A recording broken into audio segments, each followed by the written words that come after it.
Countryside, I'm Katie Fontana and this is UPC. While smoking has gone down among teens, overall tobacco use has remained steady. It's because vaping has become so common.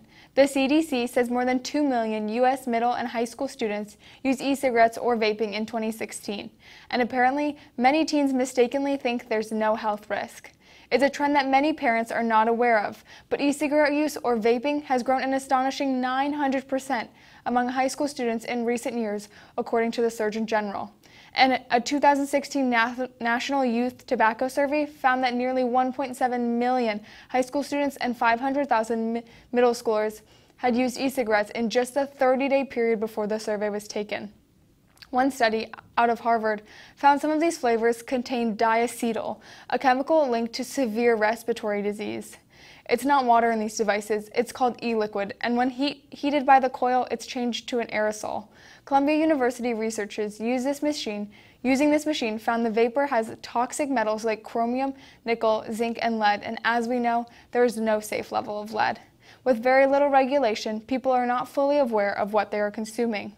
Don't forget, nicotine is one of the most addictive substances out there.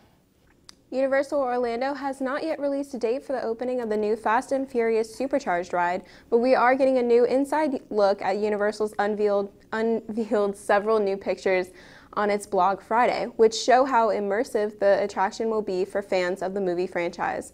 Visitors will get to watch through the Fast family's home base, including the garage and war room. There are plenty of iconic cars to check it out. Fast and Furious Supercharged features favorite characters from the series, played by original actors and brand new storylines. Prom court nominations will take place April 11th in the Media Center. Juniors and seniors will have a chance to vote for their representative class once.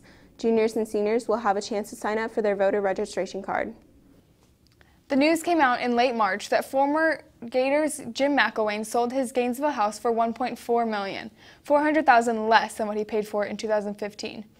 Here's the reason it was sold for just such a discounted price, according to the Tampa Bay Times' Matt Baker. He was helping a local family with 2 disabled children.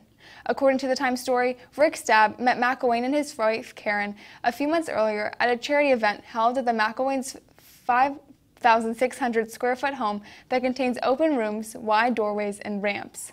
When the Stabbs decided a couple months ago that they needed to move from their 2-story house, he thought it'd be the perfect place for his family, considering the circumstances. Their oldest son, 20-year-old Tyler, has a neurological disease called dystonia that bounds him to a wheelchair.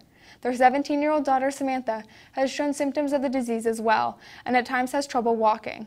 The McElwains initially rejected the offer, but when they heard it was the Stabbs who wanted to buy the house, they figured out a deal that worked for both of them.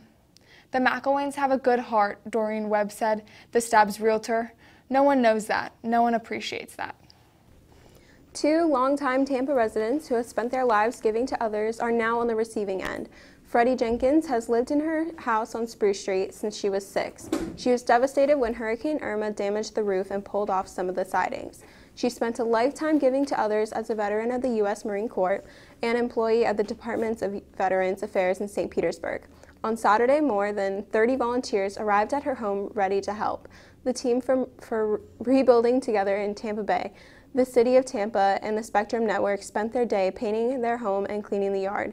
In March, they put on a new roof, and this is a very similar scene across the street out of Valerie Jaffar's house. The retired school bus driver said she's been anxious ever since a branch damaged her roof during the hurricane. She's also received a new roof and a home refurbishment. With funding provided by Spectrum Networks, a total of 15 Tampa homeowners will have their roofs replaced through the project. That's all we have for you today on UPC. Thank you for watching and have a great day, Countryside.